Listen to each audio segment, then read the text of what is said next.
I was sitting on my couch late one evening, wrapped in a blanket with my laptop perched on my knees, when the notification chimed. A voice memo. From Daniel, my fiancé. My first thought was sweet. Maybe it was one of those casual, tender messages he sometimes sent when he was too tired to type. But then I noticed something strange. It wasn't addressed to me. I hesitated. My heart beat a little faster as I pressed play. The moment his voice filled the room, I knew instantly it wasn't meant for me. His tone was unguarded, casual, almost conspiratorial, the kind of voice he only used when speaking to his older sister, Emma. He started talking about me. About our relationship. Honestly, he sighed, I don't even know if she's the right one. She's too much sometimes. I feel like I'm suffocating. I love her, but I don't know if it's enough. Don't tell her, obviously. I don't want to break her heart before the wedding. I'll figure it out. I froze. Every word cut into me like glass. My hands shook so violently I almost dropped the phone. This was the man I had agreed to marry. The man who slipped a diamond ring onto my finger and promised me forever. And yet, here he was, pouring doubts into his sister's ear, doubts about me. About us. I couldn't breathe. My mind spun. A storm of anger, humiliation, and heartbreak welled up inside me. I wanted to scream. I wanted to call him immediately and demand an explanation. But instead, I sat there, replaying the memo, hoping I had misheard. Each replay only deepened the truth. He was unsure, and he was hiding it. The following days were agony. Every time I looked at him, I heard his words echoing in my head. She's too much. I don't know if it's enough. My chest tightened whenever he smiled at me, whenever he reached for my hand, whenever he talked about our wedding plans as if nothing was wrong. Did he really love me, or was he just waiting for the courage to leave? I debated whether to confront him. My friends noticed something was off. One night, my best friend Lena sat across from me at a cafe, studying my pale face and restless hands. You have to talk to him, she urged.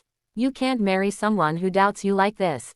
You deserve certainty. She was right, but my heart resisted. I loved him. I wanted to believe his doubts were temporary, a passing cloud.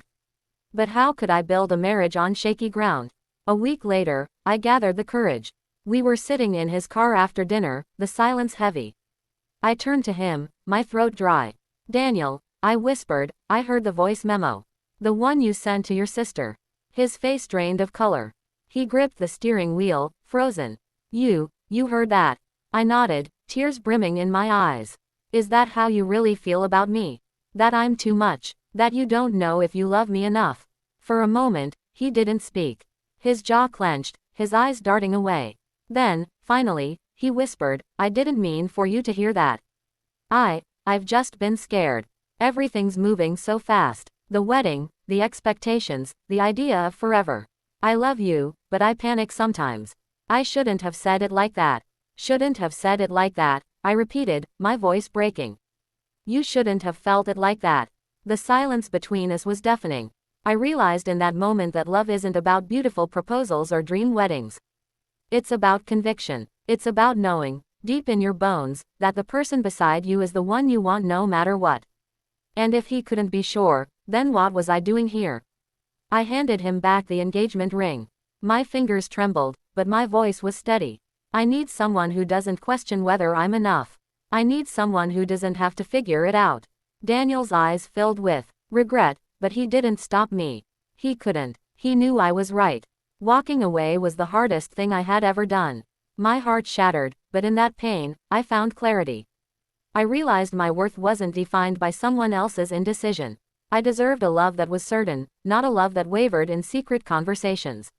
Months later, I stood in front of the mirror, no ring on my finger, but a stronger woman staring back.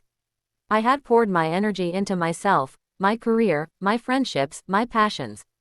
And in that process, I found peace. I learned that sometimes the universe intervenes in painful ways to protect us from futures that would only break us. The voice memo that once destroyed me became the very thing that saved me.